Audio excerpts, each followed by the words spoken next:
esta biblioteca, que es una parte de mi biblioteca, porque tengo una parte importante en casa, otra aquí, y a veces hay trasvases de libros de un lado a otro. Pero básicamente esta biblioteca está muy centrada en cuestiones de historia de la salud, historia de la psiquiatría, historia de la delincuencia, derecho, cada vez más. Y la tengo distribuida como en dos grandes bloques.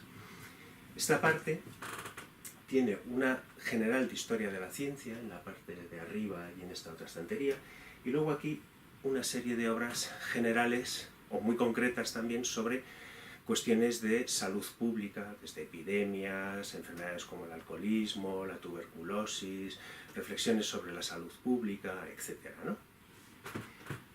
En el centro, que es donde últimamente ando más metido, se encuentra toda la bibliografía, esencial en mi trabajo, o parte de ella, sobre historia de la psiquiatría, historia de la criminalidad, peligrosidad social, anormales, desviación social, etc.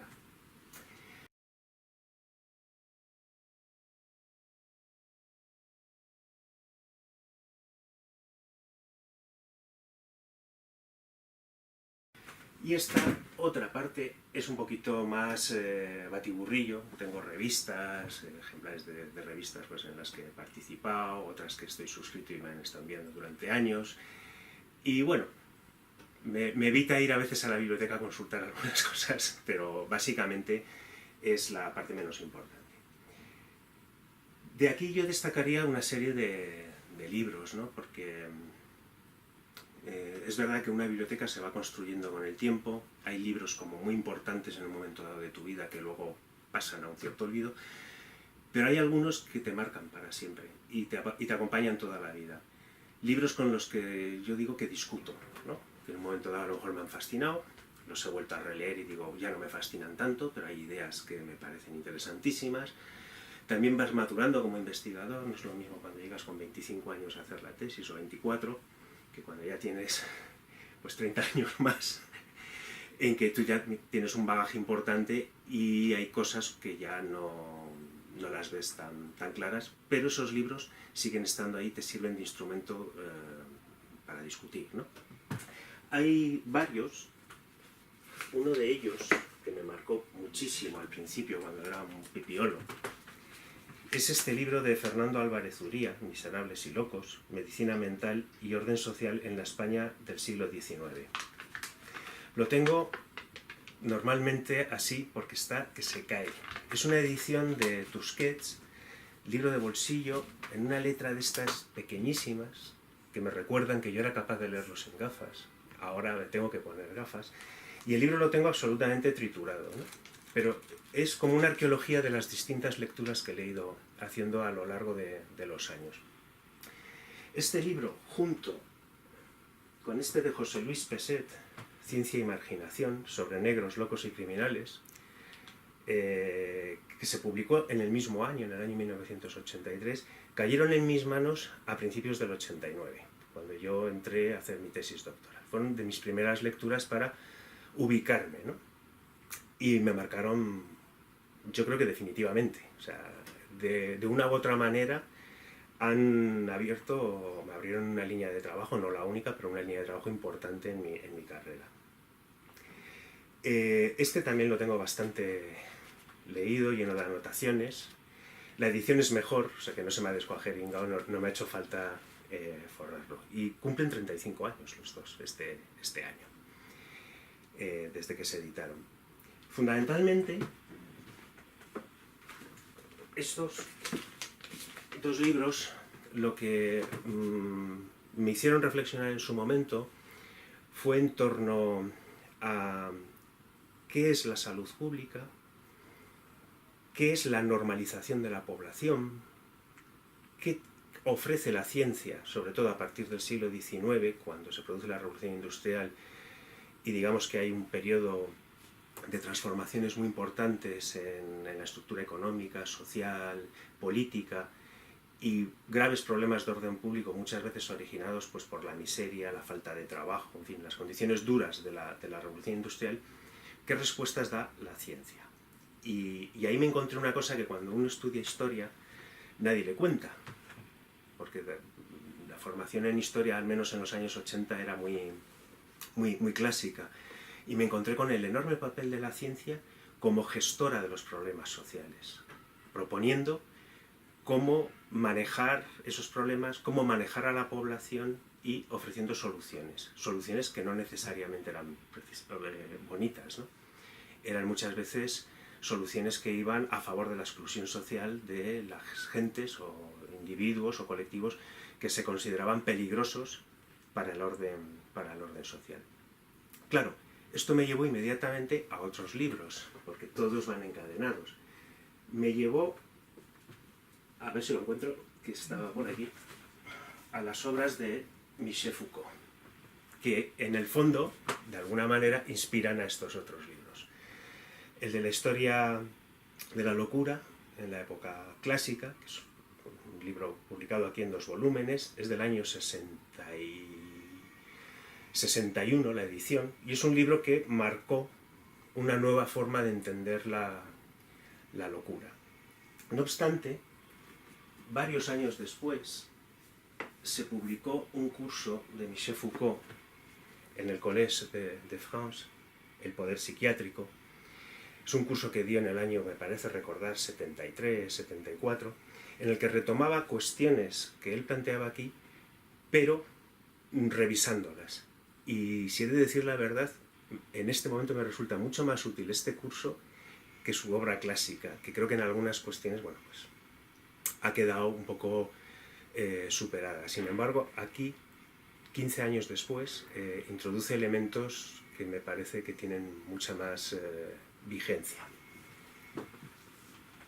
Y se completa con otro libro, otro curso, que este sí que me ha marcado en los últimos años, mucho en mis investigaciones, los anormales, sobre todo en relación a la cuestión de la peligrosidad social, los peritajes psiquiátricos, que es uno de los temas que he trabajado y sigo trabajando, y la confluencia entre el derecho, la psiquiatría, la psicología, en fin, las culturas o las disciplinas psi o pedagógicas también, ¿no? Con el derecho. Entonces estos libros podríamos decir que son fundamentales. Algunos más que también son importantes. Por ejemplo, este libro, que no tiene que ver con psiquiatría, tiene que ver con cuestiones de higiene, es un libro que se publicó a comienzos, creo recordar, de los 2000, y que recoge toda una serie de cuestiones sobre la Tercera República en Francia, ¿no? La higiene en la República, la salud pública en Francia o la utopía contraria, 1870-1918. Este libro le da un repaso importante a toda la historiografía que había hasta ese momento y propone una lectura algo distinta, introduciendo muchísimos elementos en los que se cuestiona un poco la obra de Michel Foucault, que siempre habla del control social como el gran objetivo de las ciencias psi y de la higiene. Y bueno, aquí, sin decir que es mentira, porque se sienten deudores, matizan muchas cosas los autores, sobre todo a través de los conflictos que se producen en el seno de la medicina y de los conflictos entre los médicos y el poder político. Es un libro que explica, de alguna manera, que todo este proceso es un proceso de negociación dentro del poder y en el que entran otros agentes sociales, como puede ser el movimiento obrero, en algún momento, con propuestas, y todo, al final, gira en torno a negociaciones durísimas, donde hay, bueno, veces que se gana, veces que se pierde, pero que nadie se sale exactamente con la suya, ¿no? Que sería un poco más la versión Foucaultiana, entre comillas, que bueno, parece que va todo a la misma dirección. Podría ir sacando cantidad de libros, ¿no? Porque tengo más al respecto, pero me parece que con estos doy un panorama. Sí quería mencionar algunos, que los tengo en casa, más de historiografía general. Quería mencionar a las obras de Thompson, sobre todo la formación de la clase obrera en Inglaterra, 2 magníficos volúmenes escritos en el año 63, que marcaron mucho el periodo en el que yo hice la tesis doctoral, y también la obra de Hobsbawm, de Eric Hobsbawm, que son 2 autores que conocí durante mis estudios como historiador en la carrera, pero que me han acompañado hasta el día de hoy, porque creo que tienen cuestiones, plantean una serie de cuestiones que están, además de vigentes, creo que están planteadas con una modernidad impresionante, ¿no? O sea, que no desmerecen a los tiempos que corren. Y por supuesto hay otro libro fundamental, escrito por Michel Foucault, referido a los temas que yo trabajo, que es el clásico Vigilar y castigar, que evidentemente en estas relaciones del derecho, la psiquiatría, la construcción del individuo peligroso, etc., pues es inevitable leérselo y discutirlo, porque yo creo que los libros buenos son los que te provocan sensaciones, contradicciones y estableces diálogos con ellos. En una cuestión ya no tan Foucaultiana, hay un libro, Le Livre de Vie Coupable, que es una serie de autobiografías de criminales franceses, presentadas por Philippe Artière, que es un historiador francés. Este libro para mí ha sido esencial en los últimos años, porque yo empecé a trabajar con expedientes judiciales, con historias clínicas en los manicomios donde había escritos de los enfermos mentales. En los expedientes judiciales también me encontraba escritos de los que estaban siendo juzgados o habían sido juzgados. Y este libro fue esencial para encontrar la forma de abordar esos escritos que a priori a uno lo dejan pues, en un estado de fascinación y de cierto bloqueo que hay que romper, y tienes que abordarlo y decir, bueno, no me puedo quedar en la mera fascinación. Pues este libro recoge la historia autoescrita por varios criminales condenados a muerte, franceses, a los que un médico francés, Lacassagne, en la prisión de Lyon, les llevó unos cuadernos, los escogió, les llevó cuadernos, lápices, les puso unas condiciones y les dijo: escribir vuestra vida, lo que pensáis de vuestra vida, pero a cambio de nada. Yo no voy a intervenir, la justicia ya ha dado su sentencia, yo no voy a buscar los beneficios. Y una serie de estas personas que estaban condenadas accedieron. Y el estudio que hace Philippe Artière en la primera parte sobre las condiciones materiales de cómo escribían, la sociedad francesa del momento, cómo estaba la medicina, cómo abordar este tipo de escritos, pues a mí me abrió un camino que he ido explorando pues, en los últimos 10 años, sobre todo.